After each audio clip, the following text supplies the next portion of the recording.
Yetemeto delmez haykeli. Ne diyor? Bana diyor başefendi. Diyor senin gözün gelmez bakıyor.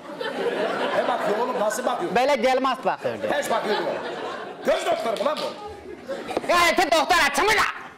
Erhes. Vırzera. Geldi. Vaze. Düzgün baba bu. Kuyecele bu. Vaze kızları kozat bu. Vaze evlet. Hey!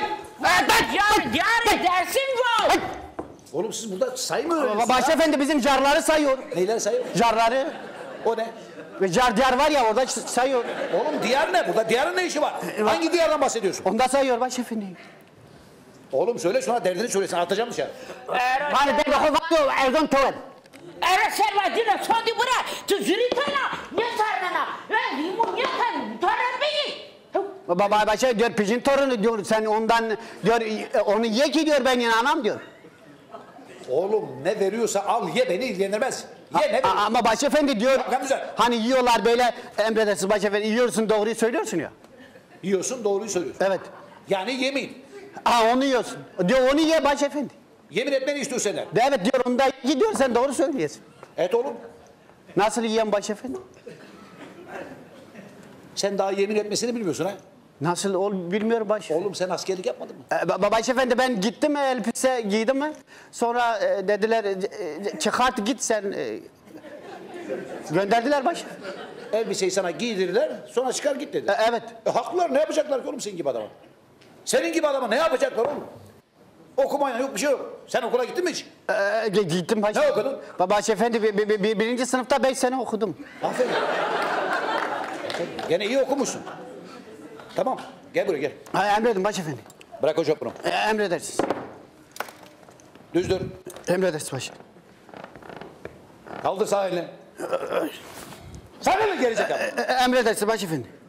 Doğruyu söyleyeceğim ha. Doğruyu söyleyeceğim de Namusun ve şerefim üstüne. namusunuzun ve şerefinizin üstünde. Gerizekalı senin. Ama başefendi sizin namusunuz şerefiniz benden üskektir. Oğlum kendi ikini söyle. Gemini sen içiyorsun. Kendi kimin üstünde? Namusun ve şerefim üstüne. Namusumdan şerefimin üstünde. Yemin ederim. Ederim. Bu kadar.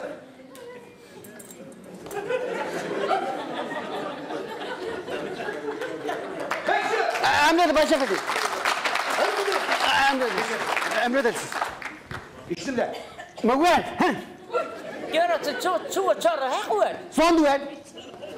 Ma ta başına min yerse katabato. Serve hızır bu, serve janı yarı bu.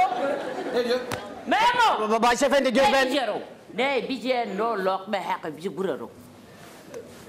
Bura.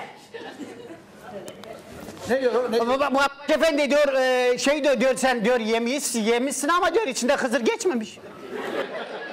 Oğlum Hıdır'ın ne işi var bunun işi? Başefendi Hıdır değil Hızır. O kim lan? Hızır bizim Hızır var ya. Oğlum sizin bir de Hıdır'ınız mı var? Yok Hızır'dır böyle çarpıyor başefendi. Neye çarpıyor? Kimi çarpıyor? Ne çarpmış? Böyle doğru durmayan çarpıyor beni. Oğlum hepsi vardı değişimi. Hepsini saydım da. Söyle gitsin. Ben bu soydu var diyor. Nane Hızır tilki de söylüyor. Tık o da sonra. Ero memo. Tika raştiye niyevana. Wa hızır gona mu valeme. Anna. Ne diyor? Başefendi boynuma koydu. İyi koydu oğlum. Ben niye görmedim? Ne koydu? Ne zaman koydu? Ne koydu? Diyor günahını senin boynuzuna koyarım diyor. Ulan oğlum bunun günahı mı olur be? Ama Bunun günahı mı olur? başefendi bu çok elisi ağırdır. Al şu yok.